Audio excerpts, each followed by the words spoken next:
Maranam karunam milanam maduram smaranam karunam kalavashyadiha Sakalam karunam samayadipate akilam karunam.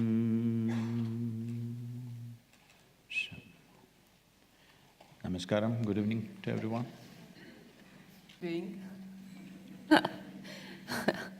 It's challenging. Sadhguru, thank you so much for giving me this opportunity, and thanks to all the volunteers who've worked so hard. So my first question to you is that when I first heard about you many years ago, I rolled my eyes and and I muttered something about guru types. And until few months ago, when my sister gave me your book, Inner Engineering, which happens to be New York Times bestseller, it changed my perspective. And when I was working on this interaction, I came across few interviews of yours, one of them being with a senior writer from my field, and he was vehemently attacking you. Like he was trying to frame you for being fake, and he himself is accused of plagiarism.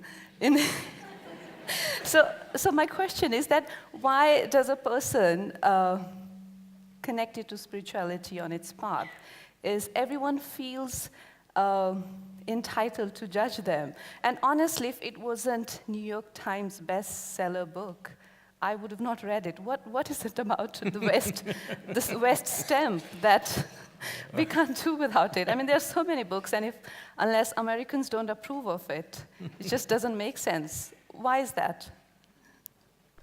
This is multiple questions. About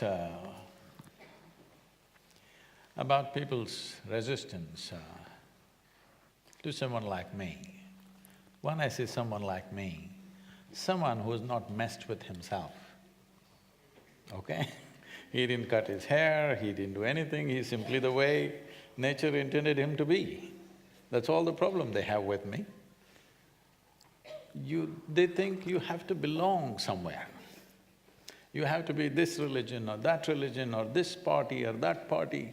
You got to be something. Today, if you look at the world, now that you mentioned America, and it's also beginning to happen in our country in a big way, in imitation of United States, I would say. See, in United States, talk to anybody, they'll say, I'm a Democrat or I'm a Republican. What this essentially means is, you have no clue what is democracy. If you say, I'm this, and my father also was this, and my grandfather also was a Republican, so this I am. What this means is, you have become a tribe. You've become a tribe, you know? Once you become a tribal war is inevitable. It's going to happen somewhere. Democracy means every time you must see these 5 years or 4 years, whatever the term, how they have functioned, and individually you make a choice whom to vote for.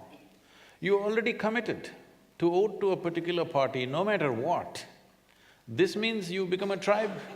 You've gone back to feudalistic way of living, but you're talking democratic language. So this has happened in a huge way in United States. So, these jokes keep going around. Someone trying to convert a Republican into a Democrat. So they came and asked, why don't you vote for Democrats? See what kind of president you got. So he said, no, I'm a Democrat, I'm a Republican, my father was a Republican, and my grandfather was a Republican, so I'm a Republican, that's it. So this guy asked, suppose your grandfather was a jackass and your father was a jackass, what would you be? He said, of course, a Democrat. Okay. So, we are taking things from there all the time, and in India also slowly we are moving in that direction, unfortunately. About New York Times New York Times a lot of things you could say about New York Times, but I think their president is speaking as to what is New York Times, I don't have to say a thing.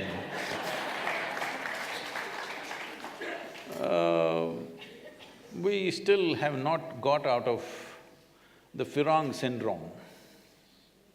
You know what's Firang? I know, Yeah. of course. So we've still not gotten out of that Firang syndrome, it has to come from there. Today, why do you think so many people are talking about yoga? The yoga they're talking about in India is largely a rebound from the American coast. They're not talking about the yoga that is here. This is the source of yoga. And people's understanding of yoga is… Sadhguru, that brings to me a question about our roots ingrained in yoga and spirituality. But where has it got us as a nation, as a country, as a continent? What has it given us? Like, I know what you say about karma bondage, and I will quote you. No, I'll quote you. If somebody… he says about karma, breaking karma bondage, that if somebody breaks your leg, don't go after that person's leg. Fix your leg and go your way. I understand, that sounds fantastic. But if somebody breaks your leg and you go your way, somebody again comes, break your leg, what do you do? And then Why do you others think see… people are so much interested in your legs?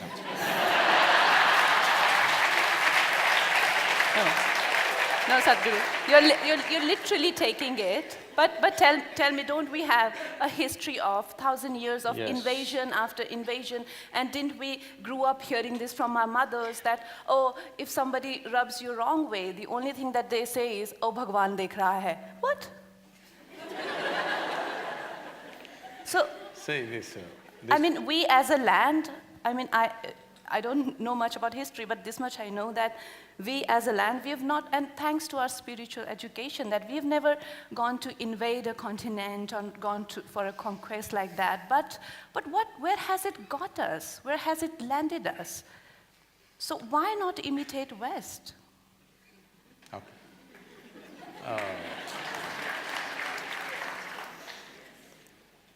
You must give me a few minutes. Okay. Because you raised a whole lot of things about history. So what has the spiritual process given us as a land, as a nation, as a culture? You must understand this. Let's understand this very clearly. Here we always focused on individual development. Because without creating great human beings, there is no great nation, there is no great culture, there is no great world. World, nation, society, these are just words. It's just you and me.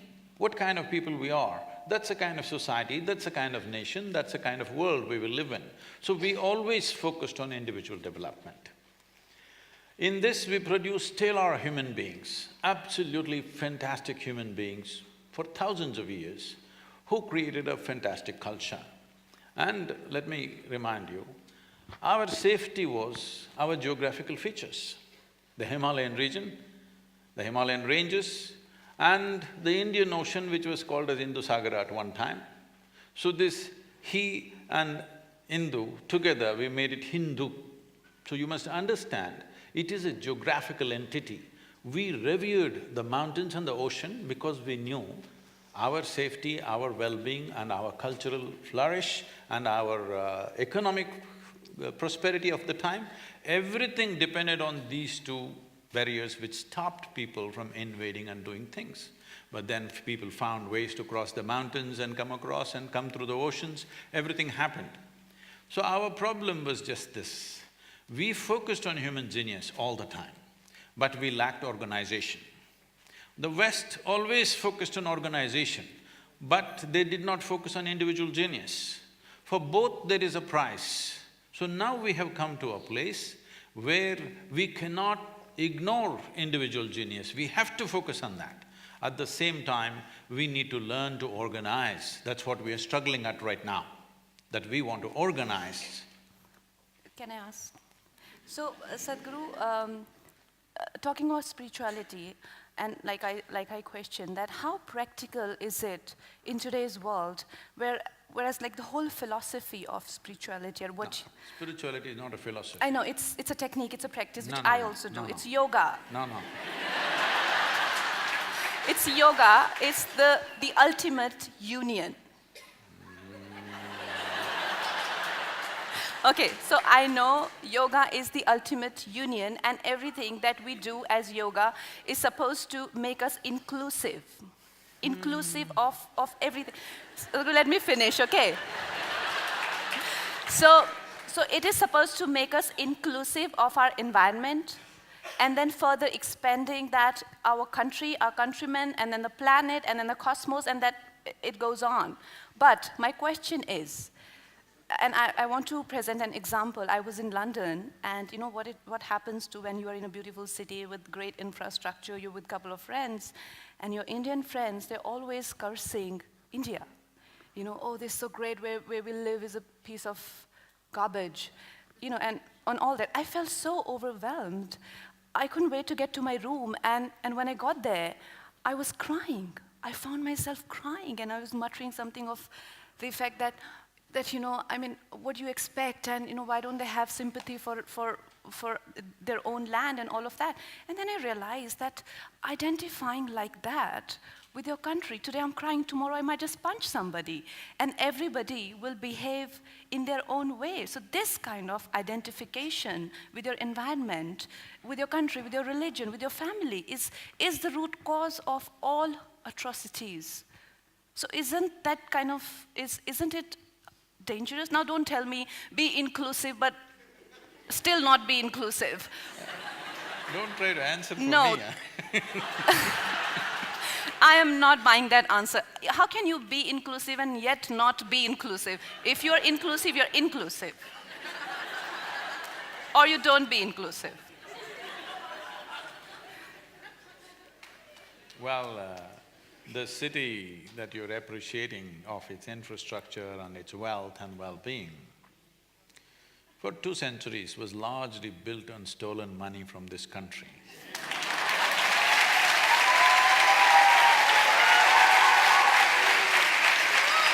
Well, we should not resent our history and develop animosity towards somebody, but at the same time, it's stupid to forget everything and go on as if nothing happened. That'll be absolutely stupid. That's a problem with us. One thing is, see, in this country, what has happened in those 200 years? Don't go back 1,000 years, there have been atrocities, that's a different matter. Even if you go back this 200 years, because we're talking about London, what's happened in this country is not a small thing. 6 million Jews died. They write and write and write about it, they make movies about it. Nobody is supposed to forget about it in the world, everybody is reminded every day how this atrocity happened to them. But you know, the Bengal famine killed over 3.5 million people in a matter of 3 months because they took away all the food for the World War II effort. And this is not one. The governor in 1860 writes, "The fields of India are bleached by the bones of the hand weavers because they destroyed the handloom industry." Yesterday was handloom day or something, yes? From 1800 to 1860, in 60 years' time, an industry which has lasted for 10,000 years, they destroyed and left millions of people to die. It's recorded in British history, you know, in what they have written, not what we have written, because we write nothing. If we get our breakfast tomorrow, we're just happy. There's a big problem in India because we don't have a sense of history. History or revenge? No, revenge is not needed because revenge will again waste your energy and you know, your future is wasted if you go into revenge. Sadhguru, this is what I don't get. Now, let me finish this. About what is this spiritual process given to us, okay? The question is, why can't we be like them and be successful? See, why we are like this is, because we have realized in a very profound way, most Indian people may not know this consciously, but they know this by life. They may not be articulating this in their mind. Somewhere they know that their well-being is essentially coming from within.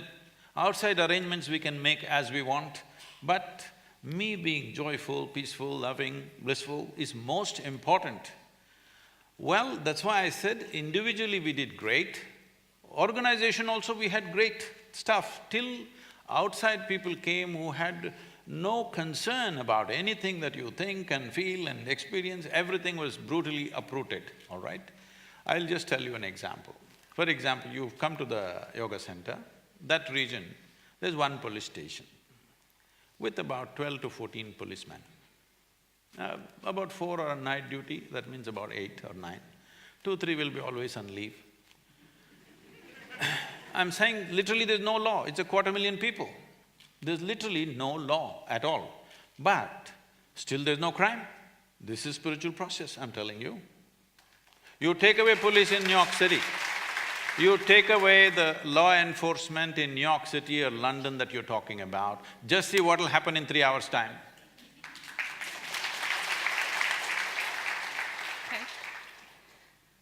Okay, so Sadhguru, this…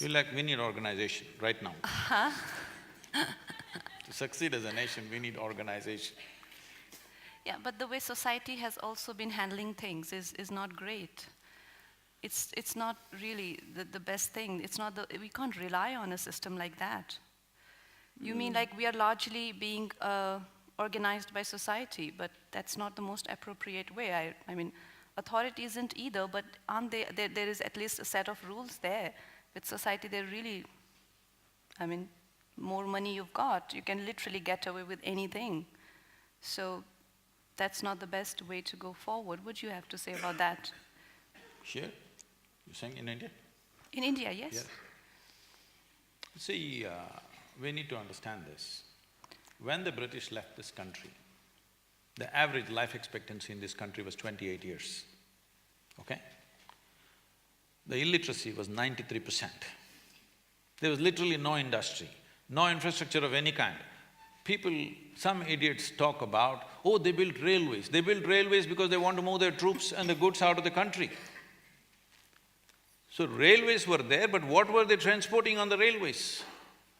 So there was literally no economic infrastructure. Administrative infrastructure in the form of civil services was there, that was to keep control. You just see what they were called. What were the local administrators called? They were called collectors. Even today, unfortunately, we're retaining the same appellation. Collector means what? They were just tax collectors. In many provinces, the taxes on the agricultural produce was 100%. Can you beat that? Oh. 100% tax on everything that you grow. So this was a totally, absolutely demoralizing occupation that happened for over 200 years. And we are recovering from that.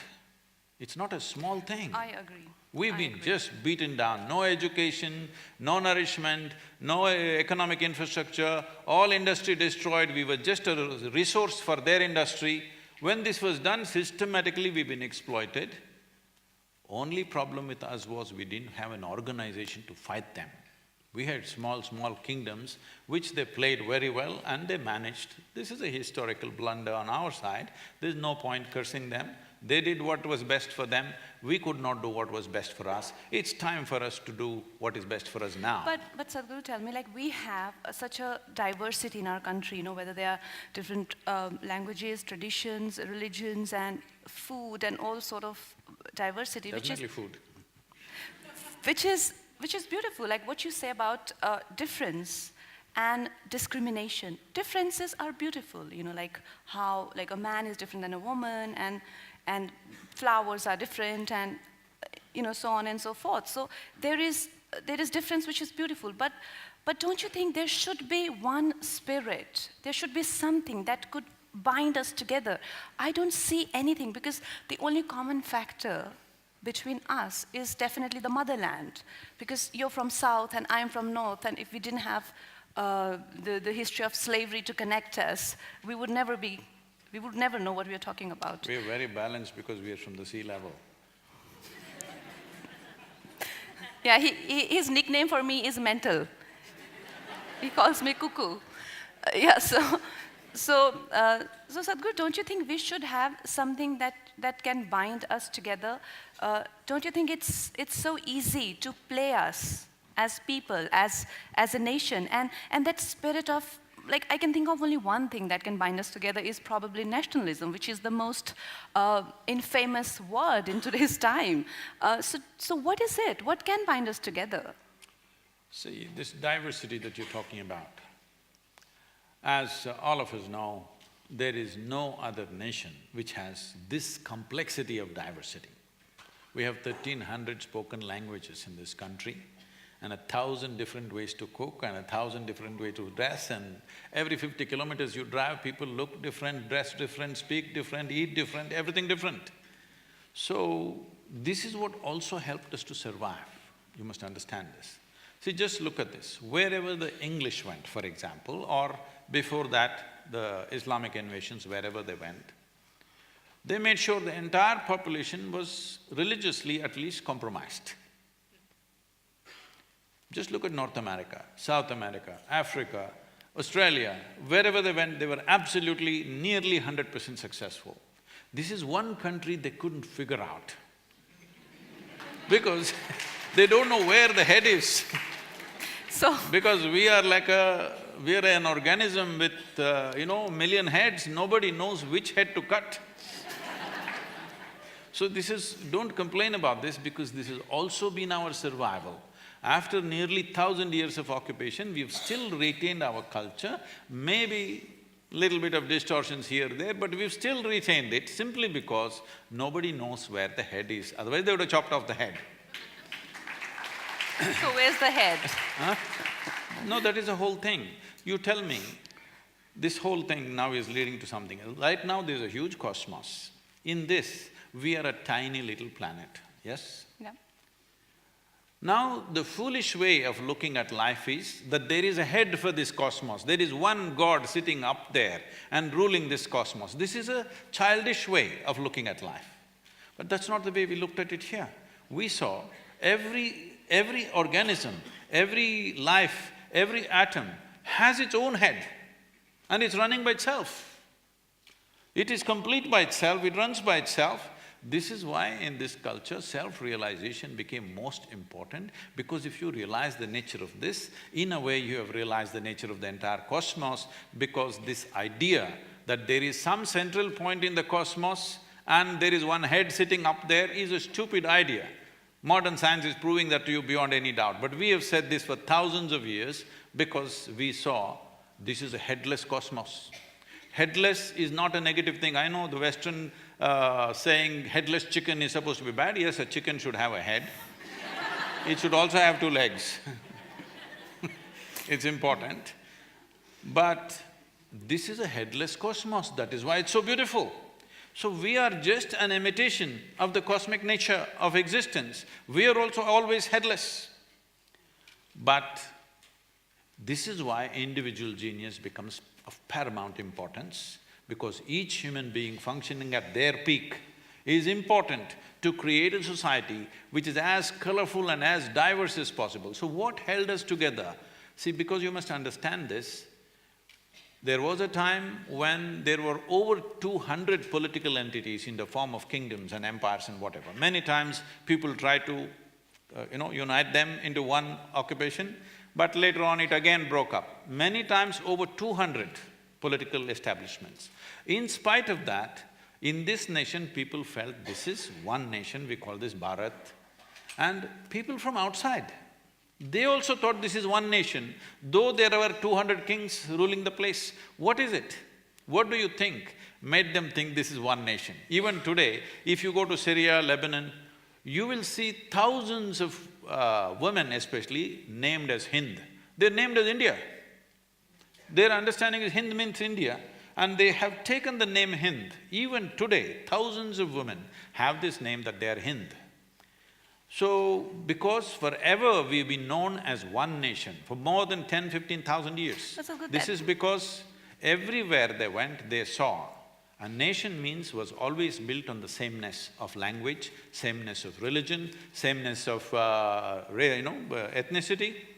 But they found this land, there is no sameness anywhere. If you look from your neighbor to you, you are a different person, absolutely. You cook differently, they cook differently, you speak one language, they speak another language. But they called this one nation because this was the only nation which was a land of seekers, not a land of believers. This is why we have always identified as seekers. We are seekers of truth and liberation. Our highest value is not God. God means head. Our highest value has never been God. Our highest value has always been mukti and moksha because this means liberation and freedom. Freedom has been our highest value. Now the so-called liberals are talking about freedom fresh as if they're talking about it for the first time. We've always held as the most sacred thing in our life is ultimate liberation of the human being. Not going to heaven, not the pleasures of heaven have never been eulogized in this culture. So our togetherness came because we were seekers. When we were seekers, the important thing about seeking is this: when you are believers, you will always get together. Because without getting together, see, if you just believe something all by yourself, you look stupid. You need 1,000 people around you who believe the same thing, otherwise you'll feel foolish. But when you become a seeker, you always want to be alone, because seeking is internal and individual. So because we were always individuals, we were never an organized group, we never had a situation where somebody could give us one riprap speech and get us all moving. There's never been like that. Still we are like that, I'm glad we are like that. But we need some organization to function in the modern world for sure. No, that's a contradiction. It is not. Well, okay, Sadhguru, I personally feel that this whole dichotomy of what's happening in today's society and today's world, that we are individuals and we need to be organized as well, but what we face on on daily basis, it's something completely different, which I mean, I'll tell you where, for me, like, it's very conflicting, because, like, I'm working on a martyrs biopic where there is a scene that the protagonist, Lakshmibai, she goes and she saves a calf. So my crew had a huge discussion. We halted the shoot and we were like, she can't save a calf. It has to be a lamb, because we don't want to look like cow savers. So my point is that when such a prejudice strikes, as a person, you feel very protective of who you are and what your values are, and you want to save all the animals. Why just cow? But you definitely want to save the cow for sure, because the prejudice is really agonizing. But a cow lynching lynching for cow takes place, and you look like an idiot. And then you jump to the other side, which has been always criticizing and never wanting to be protecting cows. And you're like, these people look sensible, and these are so-called liberals. And now liberals, by definition, because I've learned English now just recently, so I have to access to dictionary for everything. So by the literal meaning, dictionary meaning of liberal is people who have acceptance for people, opinions, thoughts. No, they are fanatics. No, that's what I'm saying. Now, Sadhguru, let me finish this question. So these liberals, they will not take you in their group unless you hate the same people as they do. So like, one thing, it's fine if this is for the betterment of the country. You don't mind hating on BJP. You don't mind believing that everything that is being done by, like literally Amit Shah is practically doing. That's fine. But what is… No, but what I don't get is, this I get. What I don't get is, what is their agenda and plan of action for bringing this country out of the pit? What is that they're doing? So when a war breaks, liberals are the first one to say, from my industry, people say, why should we be bothered with war? We are artists. To demotivating an army man who's protecting the borders for you. A rape takes place in Kashmir and they say, Hindustan raped our daughter. To be pointing fingers at each other when the country is so vulnerable and trying to break a civil war? Is that what liberals do? And you're like, wait a minute, the most sensible thing seems like to be a skeptic. But a skeptic is nothing but a space cadet. doesn't know where he's going. So right now, we need a definite direction to go into. We cannot be stuck in the unfortunate loop of to be or not to be or not to be. So what to do? Well,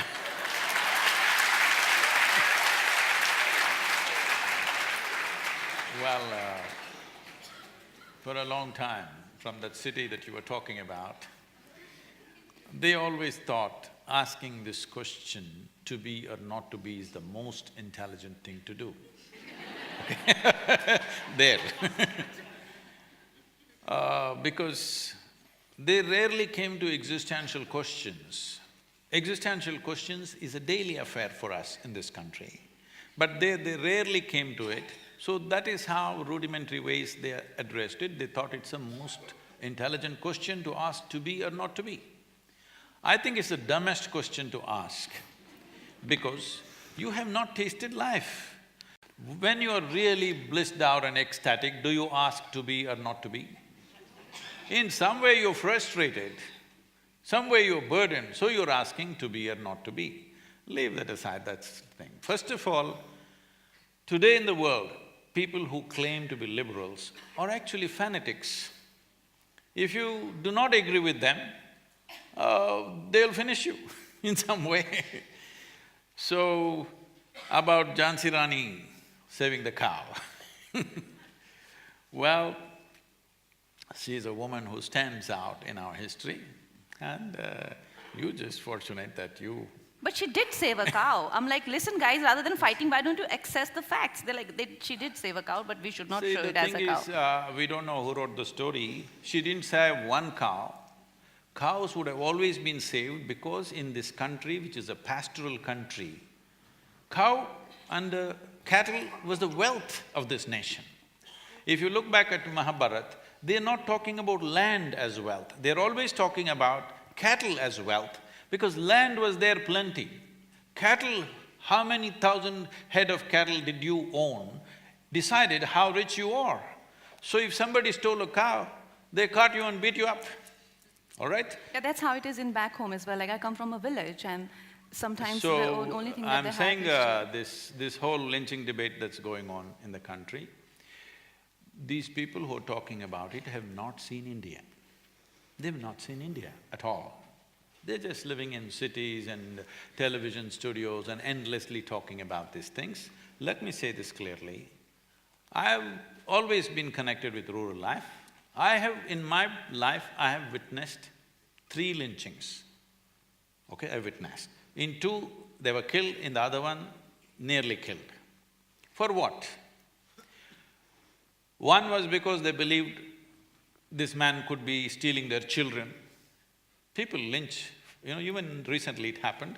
If you steal their children, if you steal their cows, if you cut a tree and take it from his farm, these are 3 things for lynchings will happen. I have seen all 3 varieties. I tried to get into it and stop this. They said, you don't get into it, and pushed me aside. I knew the local sub-inspector who was a senior in my college. So I went to him and said, you need to do something. These guys just killed a guy and buried him right there in the village. The entire village knows, and nothing. He said, you don't get into this. I said, why? He said, see, this is how it is. They have their own law. I am a police officer, I enforce a certain aspect of the law. Rest of the law is handled by them in their own terms. So actually, this is a crowd, because there is no actual total law enforcement in the country. Slowly it is coming, but it has not been there for a long time. People manage their own things. But Sadhguru, there's a lot of other atrocities, like for example… No, there are. But let me finish this, because this is a big issue in the country today. So I'm not trying to prove this is the way to do it. All I'm saying is, when mob tries to enforce justice, their idea of justice, this is how it gets enforced. Unfortunately, that's where we are. We need to understand that's where we are.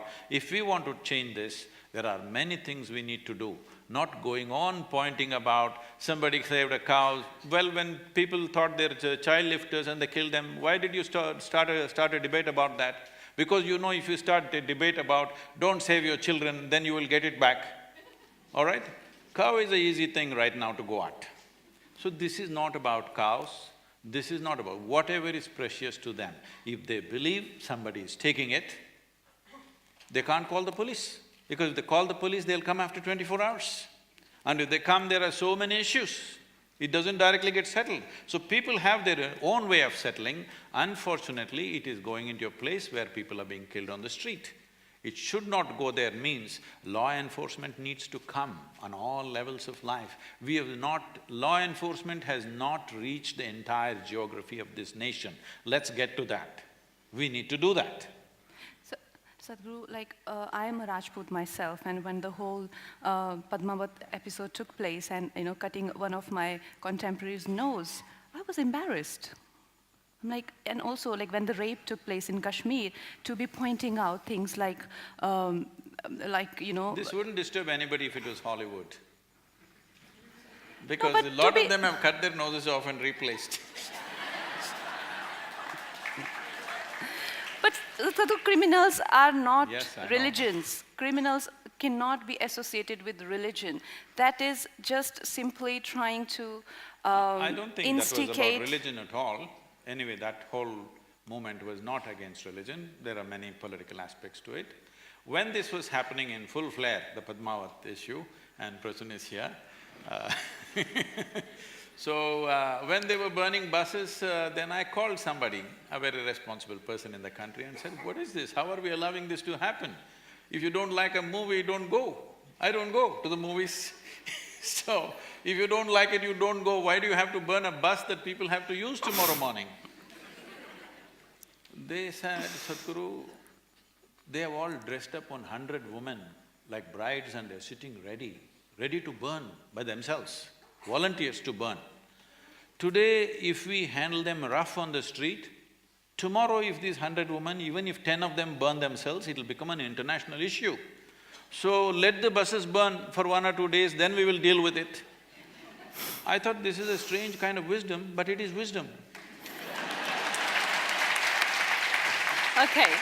So we need to understand this, instead of giving commentaries because somebody went to Western universities and came back giving that kind of commentary in this country without understanding the realities. No. There are unfortunate realities of various kinds of divisions that people are trying to play up. When they don't get any voice to say something, they will gather one caste together, they will gather one community together or gather one group of language people together or religion together and do something on the street to get attention. The unfortunate way that this become a culture to get attention is burn the bus. People, tomorrow morning they'll have to walk to their place of work, but burn the bus and get attention. In every other country, if they want to protest, they burn old tires. I think our people don't know how to take the tires out, so they're burning the entire bus.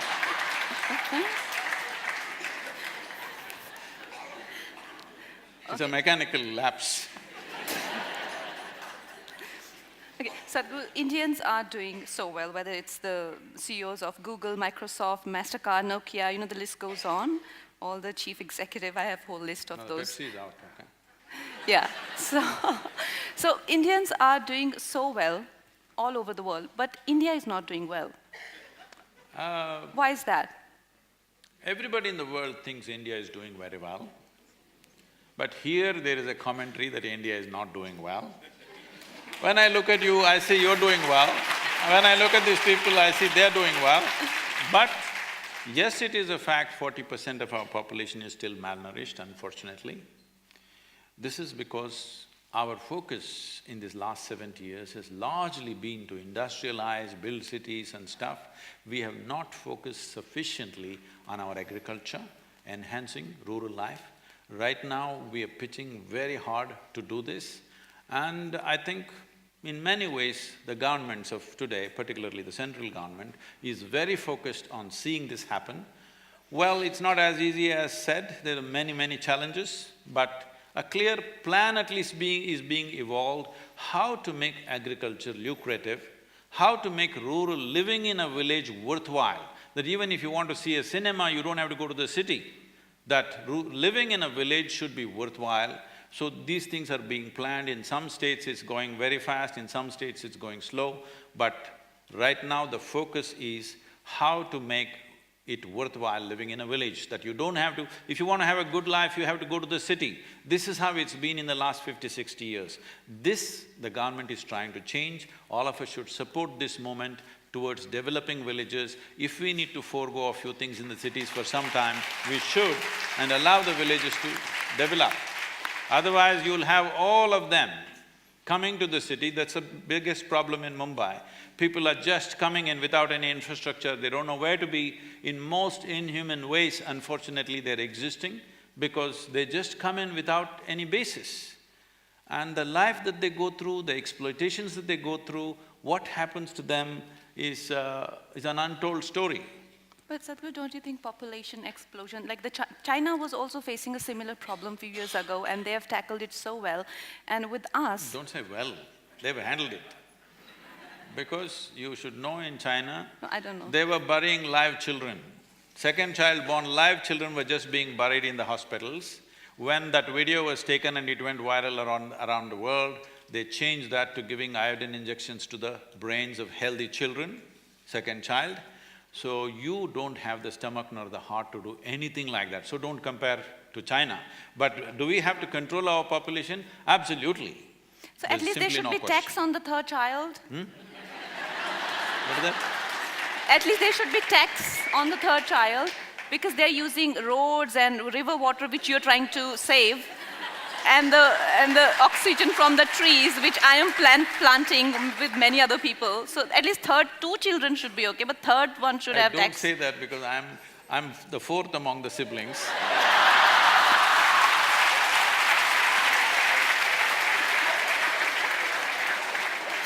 I have a big tax sitting on my head. Definitely some incentives have to be done.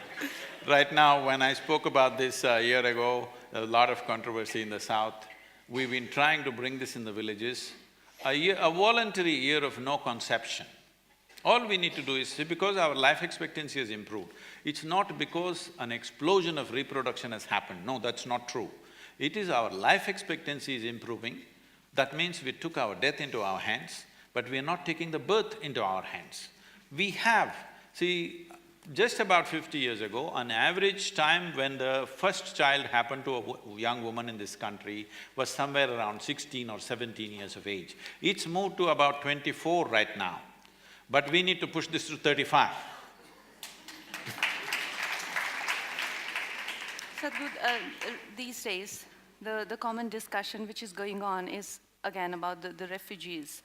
And we being celebrities, we get these questions asked, and this is the most conflicting question ever, because as a nation, being a part of this country and knowing that so many of us don't even have access to food, education, electricity, absorbing more people into our population clearly isn't a good idea, but denying those people seems even worse. So what should be… Like again, where does spirituality comes here? Like what part does it play? And what happens to inclusiveness when such a thing happens?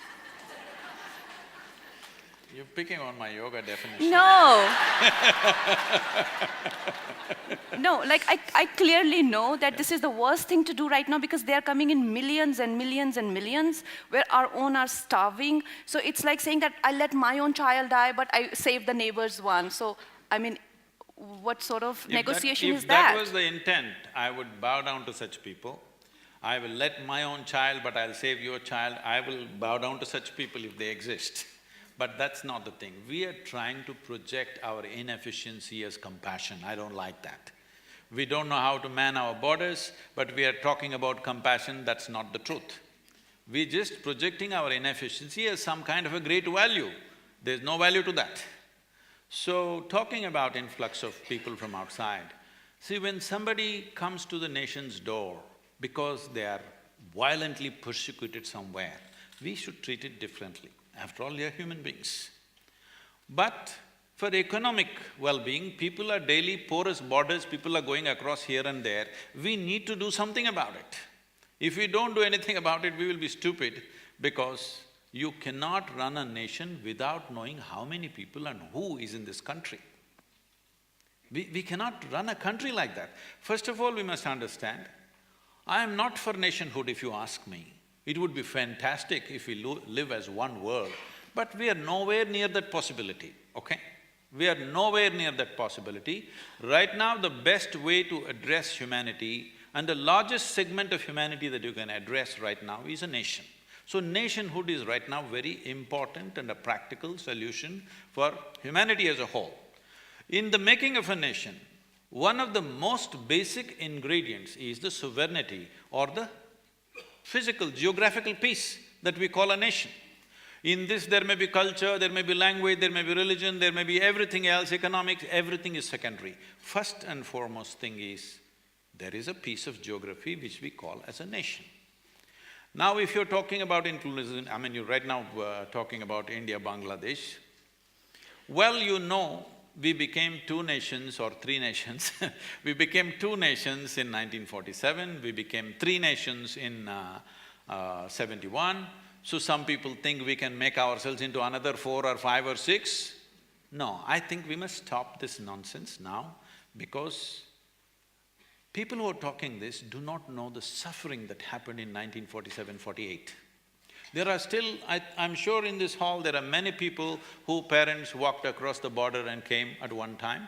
What they have gone through, what they have left behind, the sufferings and the pain, and the nearly 600,000 people who died, and about 2 to 3 million people who migrated from this side and that side.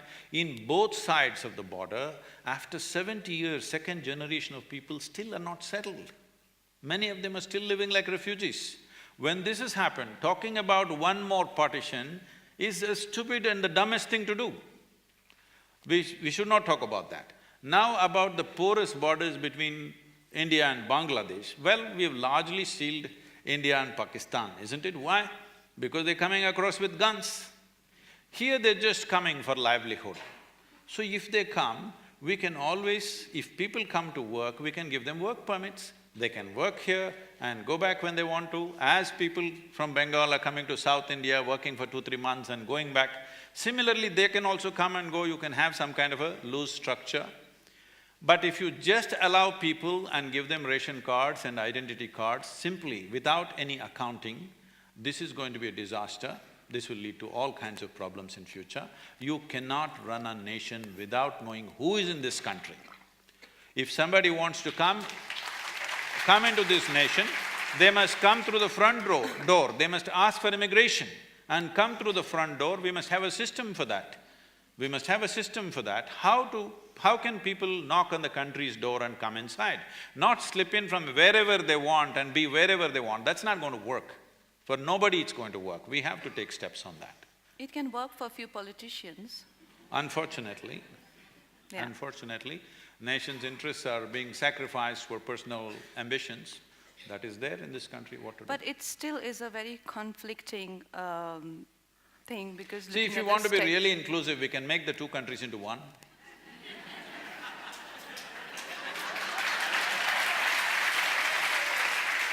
Yes.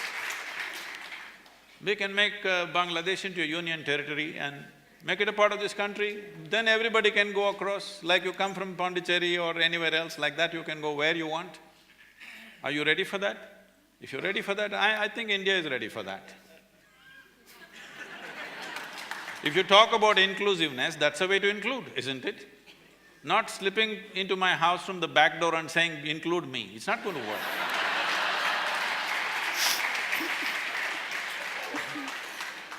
Okay, now we'll move to your favorite topic. What is that? I didn't know you figured out all those things.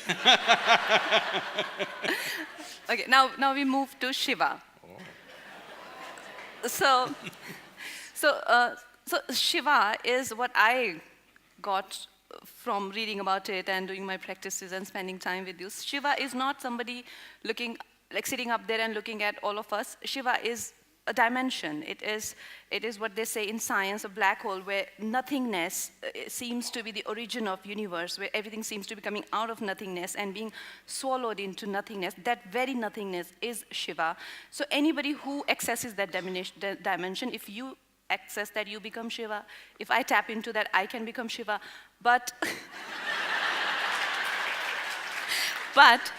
But, okay, tell me that so Adi Yogi, the very first yogi, was somebody who has access to that dimension.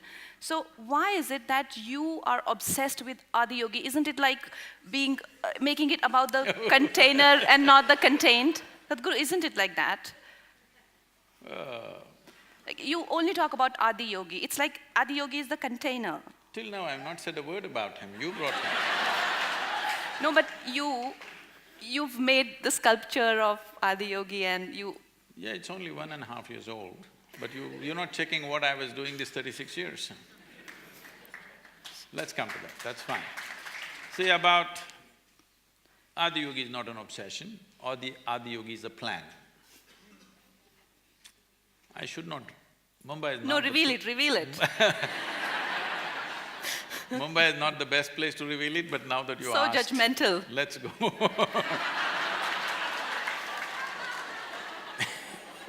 That's her next movie, she's promoting it.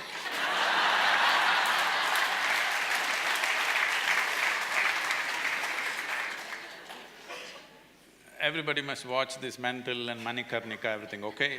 I'm promoting it so that… So, you talked about nothing. We must understand this nothing. English language has certain limitations on these aspects, but we can… because we are speaking that language, we can manipulate it a little bit. If you want to understand nothing, you must put a hyphen between no and thing. It's not a thing. That doesn't mean it does not exist. This would have been a ridiculous statement for the Western minds. I'm saying Western minds because all of us are Western educated. Maybe we're living in India, we've born in India, grown up in India, but we are all Western educated. For a Western mind, this would be a ridiculous idea. Of a couple of decades or maybe 3 decades ago, it would have been so. But now, science is talking about no things. That means non-physical dimension of existence, something that is not a thing, but still a powerful force. When I say something that's not a thing, we are not talking about nuclear energy, we are not talking about, electrical energy or amagnetism or anything. Simply nothingness is tremendously powerful. Today they're calling it, black existence or dark power, or many things are being used. So essentially, you're talking about a dimension which is a source of something. Now this is something, everything here is something. But this has come from all that we call as nothing because it's not a physical form. A physical form, in essence, means a certain defined boundary. You call this a physical body because this is a defined boundary. If there is no defined boundary, this cannot be physical. So when we said yoga, this union that you're… inclusiveness you're poking at me is essentially that you transcended your physical nature, so you're not a something anymore. Once you're not a something, there is no defined boundary for you. Once there is no defined boundary for you, union is the only way you can exist, there is no other way to exist. This is not just a concept, this is a living experience, this is the reality of the cosmos.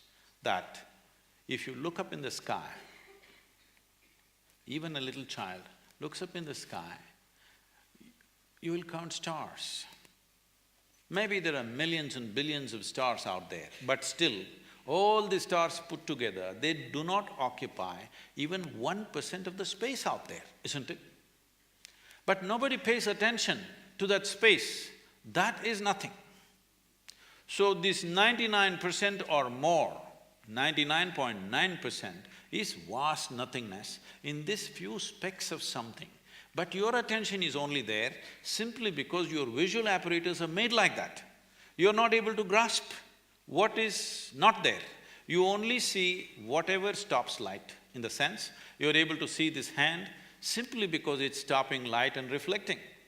So your ability to see is always limited to whatever stops light. See, right now we are sitting here, our microphone, our light, everything is important, but the most important thing is the air that we are breathing for our existence right now. But we cannot see it. Does it mean to say we can do without it? So that which you cannot see, That which you cannot touch, that which you cannot perceive through five sense organs, that is called a no-thing or a nothing. That's called Shiva. Shiva means that which is not. Now, if somebody begins to experience that as a living experience, we refer to him also as Shiva.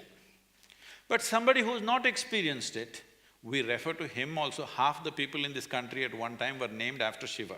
That is all the men, I'm saying. Ladies were Shiva, Shivangi, Shiva this, Shiva that, or Parvati, Gauri, this one, that one. Why this was so is constant reminder that you need to look beyond what is there in front of you. This physical form of being a man or a woman, or this person I like, this person I don't like, beyond this, when I call him Shiva, now I cannot say I like him or dislike him.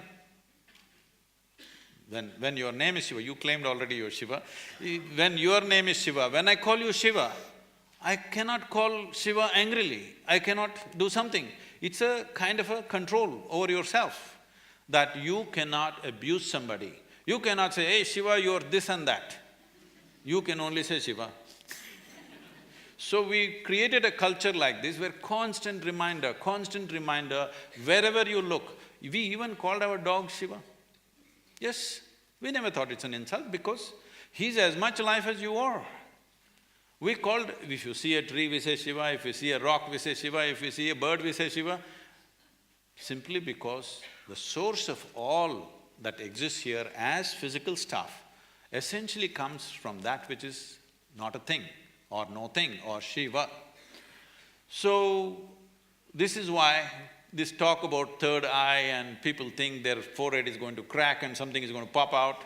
Nothing like that. These two eyes can show you only that which stops light. The day you start seeing things which do not stop light, then we say, you have one more eye going. You have an inner eye which is able to see something that these two eyes cannot see. So third eye does not mean forehead cracking up and you becoming some kind of a freako. That means your clarity has opened up, that you're able to see beyond the limitations of senses. So all the enlightened people who've been… How many did you meet? Like I've heard about many, like say Krishna or Muhammad or Ram or Christ, Buddha, all the enlightened people who've been on this planet, there is some sort of mention of their birth or death. But when it comes to Shiva, like you say, and I've read that he was self-created, and I often ask you this question, that did he disappear into thin air, and apparently something like that happened. He couldn't even have biological children with any of the women he was married to. Also, At least you can't blame him for the population. Sadhguru, I'm coming to something very important. There is a theory… I thought population was very important No. too. There is a theory that Shiva is alien. See, till now you've been talking about inclusiveness and suddenly you call somebody an alien. No, Sadhguru, there is a theory… I must tell you this, every time I enter United States, at the immigration, I end up standing in that line which says, resident alien. I look around and see I'm the only one who fits the description. Sadhguru, let me finish this question. So there is this theory that… She won't let you go. No, that everything that humans encounter, whether it's an idea, it's a thought, it's anything that they encounter, it's been transmitted into them through an outer space, an outer being. My favorite director, Christopher Nolan, made this film, Interstellar, which is one of my favorite films, where they are constantly referring to certain beings as they. They are communicating, they are talking to us, they are doing this, but they never really clarified who they were. Like, were they aliens, were they gods, who they were? And Sadhguru, like this, I think I felt it in, like when any creative idea comes to me, it has absolutely no intellectual grounds where I can go back and track it down. It's literally like a mail dropped in my head. It seems like it's from an outside space. This is not a confession. I know it's a confession, but Sadhguru, is it that we are being operated by an external, sort of outside beings? Is it that? Well, people who have no faith in human intelligence are looking up that intelligence will come from somewhere else. What we need to understand is, see, there are certain things which are very significant things in this country which unfortunately this present generation has completely forgotten or very few people are reminded, and the rest of the world, some places they recognize, rest of the places it's not there. What the thing is just this, here we consider things like this. For example, in yoga, we call your spine the center of the universe, we call it Merudanda. That means it's the axis of the universe. What is a universe? Please understand this. Today scientists are admitting it is an endless universe. Forever they said, if you travel this many million light years, you will reach the end of the universe. But now they're admitting it's an endless universe. Forever we've been saying it's an ever-expanding universe. So we said, your spine is the axis of the universe. That sounds ridiculous. Even without putting any load, most people's backs are hurting badly. They can't even walk or run or do anything. If this becomes the axis of the universe, what will happen? Why we are saying this is, see, you know there is a universe or you think there is a universe only by your experience, isn't it so? If you did not experience, if you could not see this, if you could not see like this and feel like this, you wouldn't know there is a universe. Only because of your experience there is a universe. And the center where your experience is being transmitted is through your spine. If we cut a few wires in your spine, you will have no experience even of the body, forget about the universe. So because your ability to experience the universe is rooted and centered in your spine, we are calling your spine as the axis of the universe. Suppose this hall, see now we know the boundaries of this hall. Now we can debate whether this is the center of this hall or that is the center of this hall. Suppose there are no boundaries to this hall, how would you decide which is the center of this hall? Where you are is the center of the hall, isn't it? From this basis, we developed a whole possibility for a human being, how not just to believe these things, but to make it into your living experience. It is from this the word yoga came, that the inclusiveness happens not because I tell you, oh, I love you, you love me and all this stuff. Inclusiveness happens simply because you obliterate the boundaries of your individuality. Not because I love you, you love me, I hug you, you hug me, so because we are inclusive, no. All that will last for some time. Tomorrow if they do something that you don't like, it'll be finished. But you obliterate the boundaries of your individual nature, including your body, that you know how to sit here without being identified with the boundaries of who you are. Your physical structure, your mental structure, your emotional structure has a boundary. It may be large or small. No, I'm not talking about the body being large. It may be large or small, but it has a boundary. But there are dimensions which have no boundary. What doesn't have a boundary is non-physical in nature. So our focus has always been on that dimension, which is non-physical. That is why Shiva became the most important thing, because Shiva means that which is not, that which is non-physical. Now is he the yogi that we're talking about, is he a human being? Did he come from somewhere else? There are many things this audience need to be primed for this, because it's a long story you're asking. I'm trying to encapsulate it in 2 minutes, that's dangerous because it'll look silly. There is a book, Arundhati is here, we spoke together and she kind of put it together.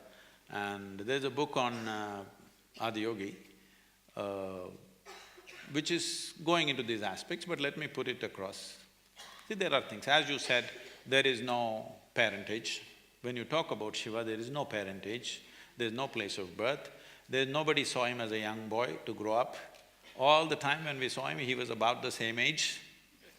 And we don't know where he died, such a significant human being. Even in those times, if he died somewhere, they should have built a temple, they should have built some kind of a monument for him. Nothing like that happened. So there is no birth, there is no death, there is no parentage, there is no siblings, there is no anything to prove that he was here. Does it mean to say we can assume he came from somewhere? Not necessarily. But in many of the… if you look at the lore, it's very common to refer to Shiva as Yaksha Swarupa. This means… Yakshas means always those kind of beings which are not human, but who supposed to have existed in the natural environment in this planet, in the forests and other things. Whatever we were referring to, some kind of beings or creatures or whatever you want to call them, who are not human in nature. So many times in the lore, you will see any number of songs and other things talking about Shiva as a Yaksha Swarupa. So there are many things which point, but there is no specific proof that he came from elsewhere. One thing is the level of intelligence in terms of his mathematics, his music and his geometry, what he taught in terms of that. When you look at it, the times that we are referring to, see, in the yogic culture, let me admit this in front of this crowd because, oh my God, there are cameras. In the yogic lore, it is estimated Shiva or Adiyogi existed as a person. He walked this land somewhere between 60 to 75,000 years ago. When I first spoke this, all the more sensible people around me, who are not as naive as me, they're wiser people, younger people, they said, Sadhguru, if you say 75,000, they will blast you. The only archaeological proof that is there that Adiyogi or Shiva existed is about 12,600 years. You should say 12,600 or 13,000 or 14,000. I said, okay, 15,000. But actually, in the yogic lore, there is a clear aspect of… they're talking about celestial arrangements.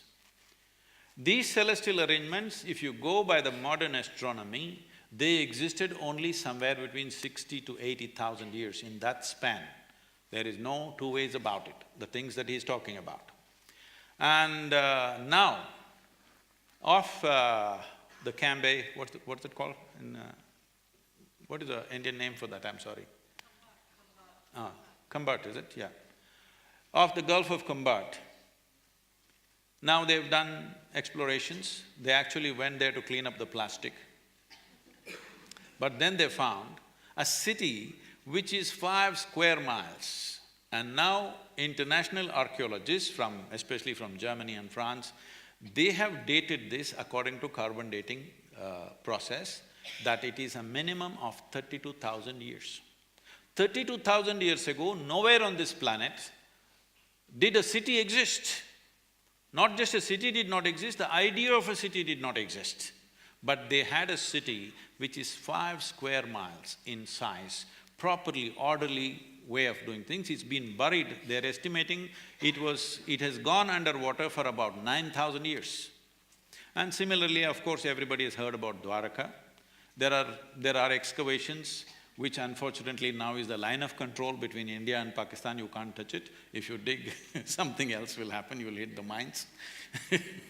So, there is enough proof today, archaeological proof to say, over 30,000 years ago, there was a civilized society here. Maybe not across the country, but in pockets it existed. So, this dating goes back like this, so I'm just saying over 15,000 years, so that when I travel west also I look sensible. Okay, 15,000, all right.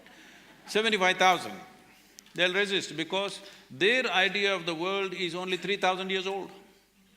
They said everything happened in 6 days and it's only 3,000 years old. Anything beyond 3,000 years is not scientific. This has been the approach, unfortunately. Now slowly they're correcting themselves without looking stupid, but it's utterly stupid. For all these centuries you insisted it's only 3,000 years, now you're slowly extending it because science comes and says something else. You will watch it in the next 50 years, science will come and say… modern science will come and say many things which we have been talking for thousands of years. So, Sadhguru, Einstein said that time doesn't exist, but we seem to… somehow we are stuck in it.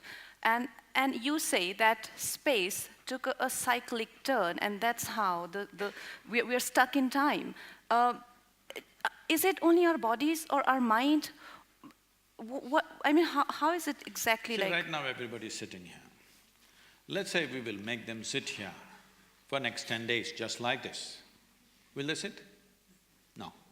Let's say we make them sit here for next 3 hours. Well, the body will keep time. If you forget also, suppose they're very interested in what we are saying and they forgot time mentally, the bladder will keep time. It will tell you when it's 3 hours for sure, isn't it? Your stomach will keep time.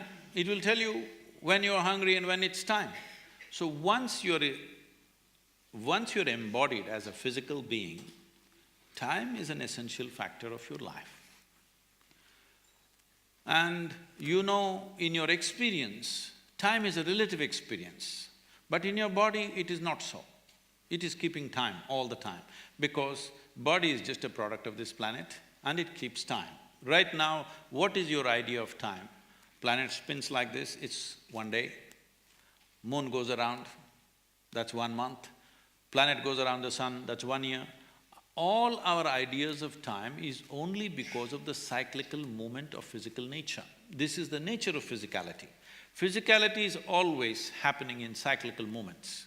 Whether it's an atom or the cosmos, everything is in cyclical movements. Without this cyclical movement, there is no physical existence. This is what we refer to in the yogic culture as samsara. Samsara means something that is going in cyclical movement. That means it is traversing the same path again and again, but makes you believe it is new all the time. So if you have a very short memory, you will see every time it comes, you experience it as new and you're excited about it. But if you have a very long vision of things, then you see the same thing is happening. The moment you see the same thing is happening, you will want to change it, isn't it? It is from this context, the idea of mukti or liberation comes up, because you see that you're stuck in the cycles of samsara, so the same thing is going round. Why is this happening? Because of our identity with physical nature. Because we are so identified with the physical self that we are, now everything that we do also goes in cycles. Cycles means we are going round and round. You know, in English, the term, if I say you're going round and round, it means you're not getting anywhere. So, the word samsara has been misinterpreted and gone into use in variety of ways. For example, in Tamil, if you say samsara, it means wife. She keeps you going round and round. I don't know how that usage came, but today in Tamil language, if somebody says, my samsaram, you were supposed to understand it's his wife, not his cyclical nature. Okay, Sadhguru, now my question is that, do you think, like you said, in the scheme of thing and like in going round and round in this cosmos, somebody like me, I sometimes feel that the things that I want to do and the things that I feel for, is it pompous of us to think that we can do something for others, or maybe, you know, like the spirit of… If you want to do something for others, please be pompous as you want, please do something, because a lot needs to be done in this country. Okay. Okay, fine. Okay, so my almost second last question. That's good, isn't it? I'm telling you to be pompous. Okay, fine. I love being pompous anyway. So Sadhguru, I personally have read a lot of books about spirituality, and I've been following Swami Vivekananda from the age of 17, and I never really felt the need of a guru until I was faced with mortality. I lost a friend at the age of 25, and since then, I just feel that everything that I've done in my life, or every situation I've been into and I've walked into, I've always held my head very high, and I've always been prepared for it, I mean, as much I could.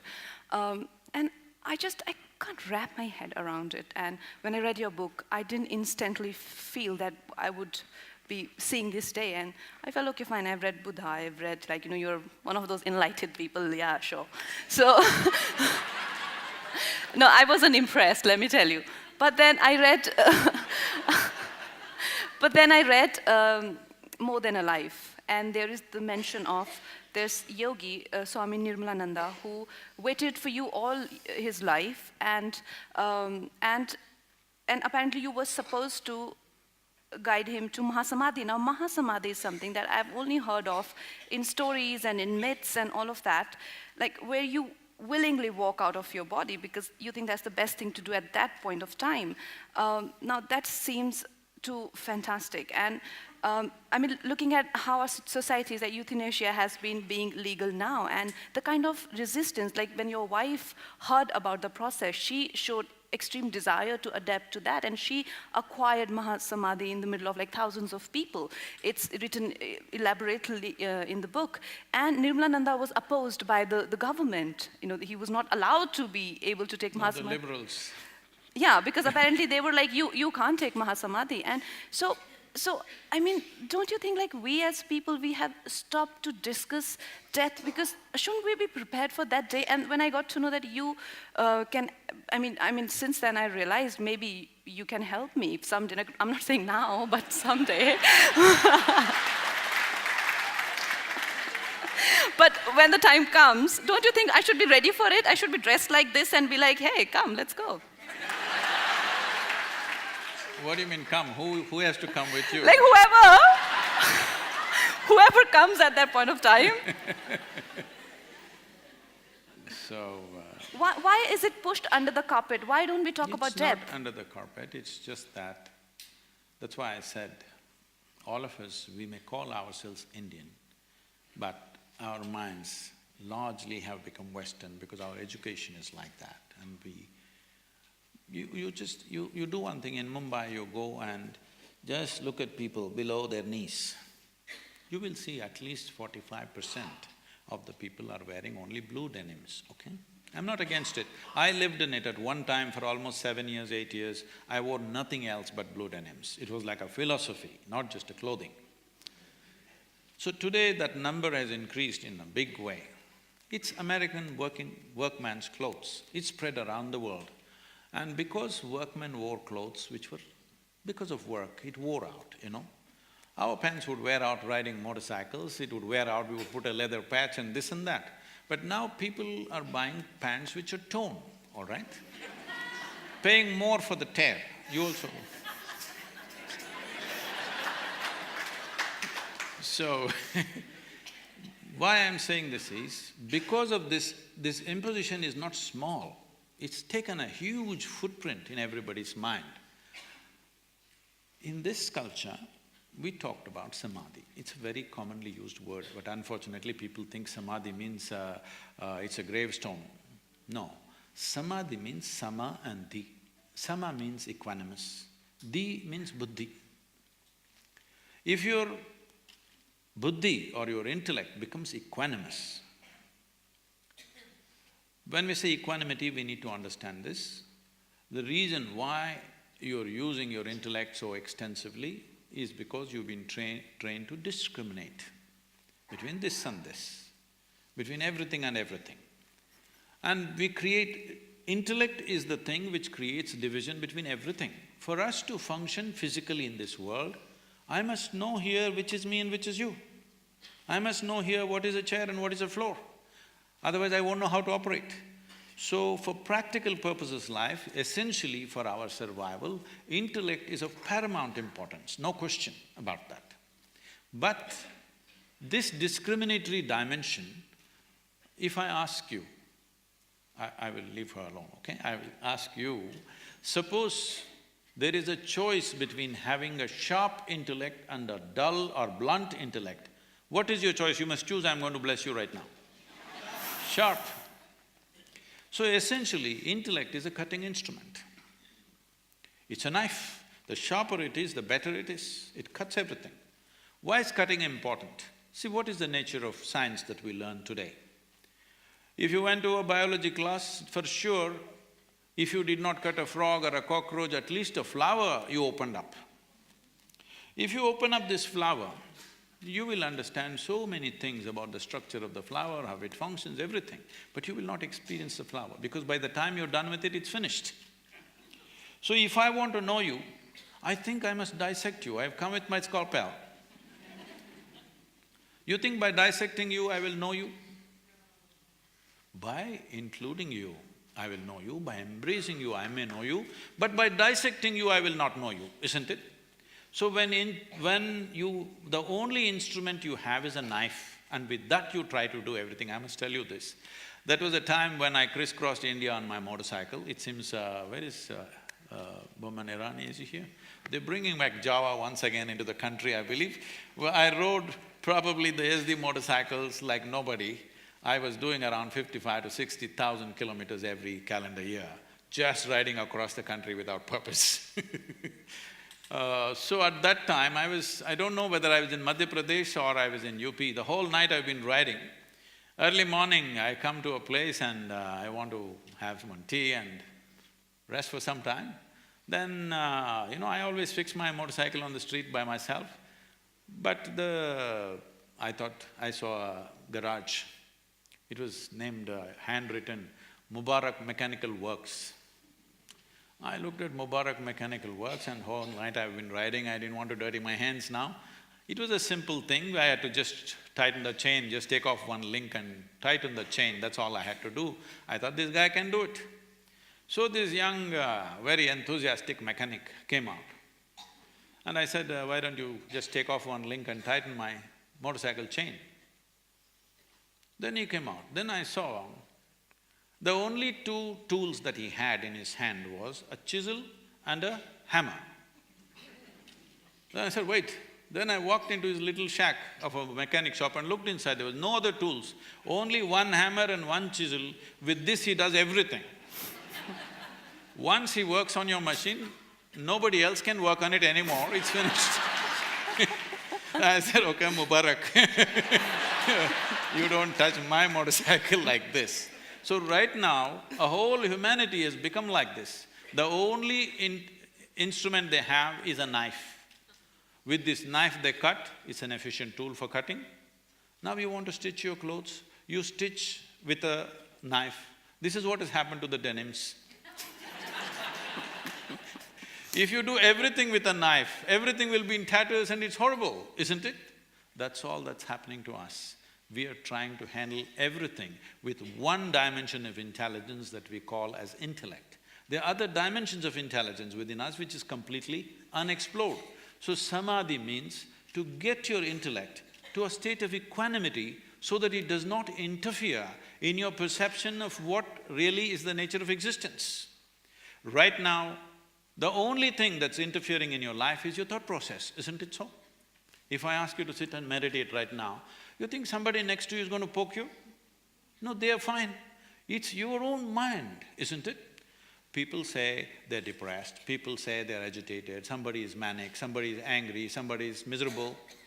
No, all this is not happening. The only thing that's happening is your intelligence is turned against you, you're not getting it. You think you're suffering because of something. No, your intelligence is turned against you and nothing else. You have a knife and you don't know how to handle it. If you have a knife and you don't know how to handle it, you'll cut yourself up. Do you need any assistance from outside to make yourself miserable? You're very efficient, aren't you? You and you told him the techniques. And when he was about to get there, apparently the government got involved and like, you cannot do that. In 1996, he announced, I'm 74. Samadhi for that, but why die before 25? Suicide is not a pleasant thing. Not at all a pleasant thing, because for a human being to see, when somebody dies, commits suicide, we're just thinking, okay, he committed suicide. It's not like that. You must look at what psychologically that person goes through to come to that decision.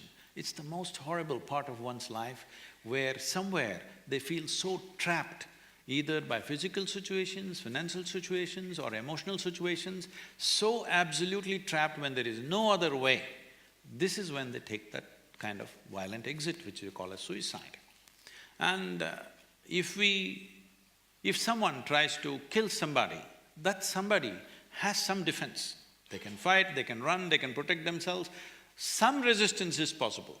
But when you start hurting this one, this is the most helpless life. And it is the worst kind of torture that you can do is to torture this one, because this is an absolutely helpless life with yourself, isn't it? Somebody else has some defenses. So suicide need not be seen in terms of statistics, 1 hour they're dying.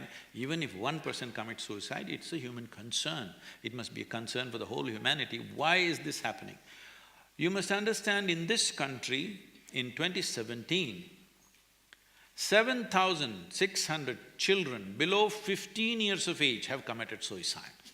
Below 15 years of age, when they must be bursting with life and wanting to live.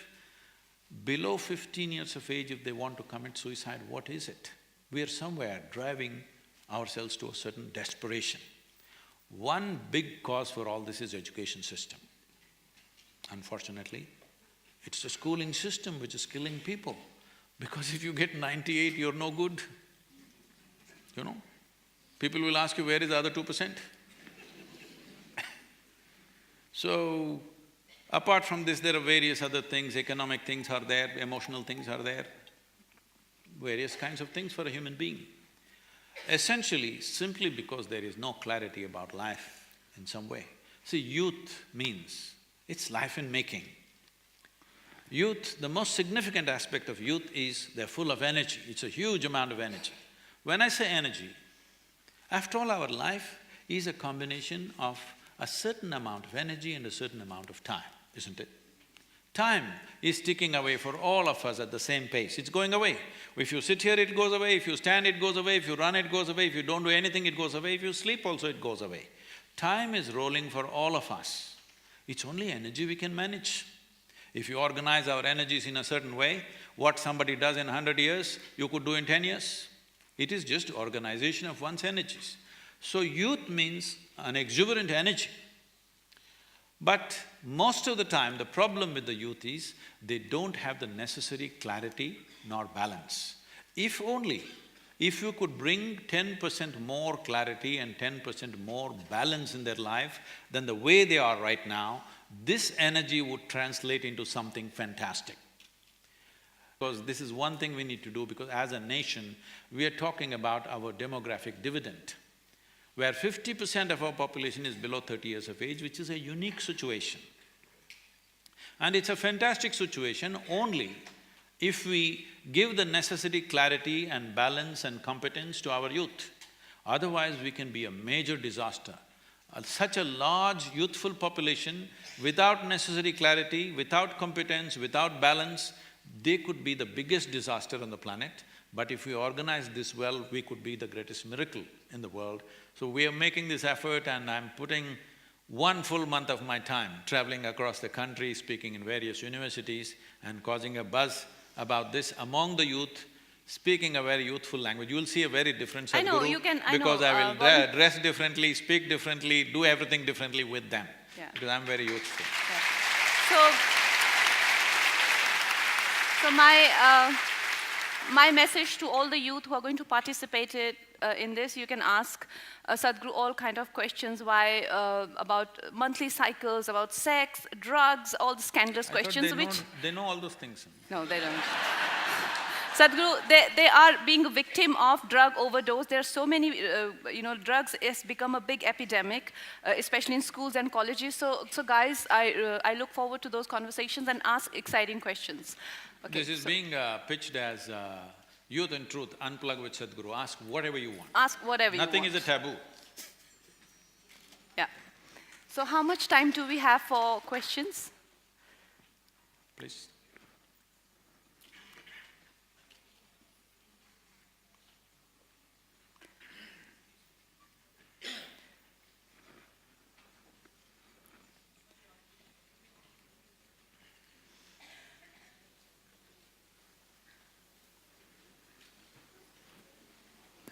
Namaskaram, Sadhguru.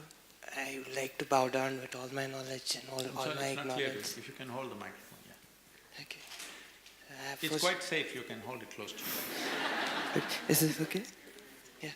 So, first of all, I like to bow down with all my knowledge and all my ignorance. Like, I can't tell you how much you mean to me.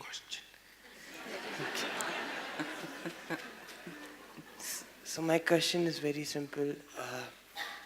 Whenever I go to watch a movie, I'm given a place and I can see the screen in front of me, hear the voice coming from somewhere, and I can understand where I am. But when it comes to my life, I don't know where I see things, where I hear things. Every night when I go off to sleep, I don't know where I vanish, where I come back from. Something within me, seeing me pass by all that experiences that I have in my life, I've been seeing it, but I can't figure out where I am. No, she's definitely not asking me. I have the same question in my life.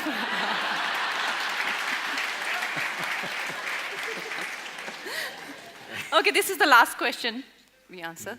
Yes. So when we say we have patterns, this is what we said in a certain way. They made a calculation and said, in 28,000 years, the moon will go so far that its impact on the planet will become minimal. When that happens, the human woman…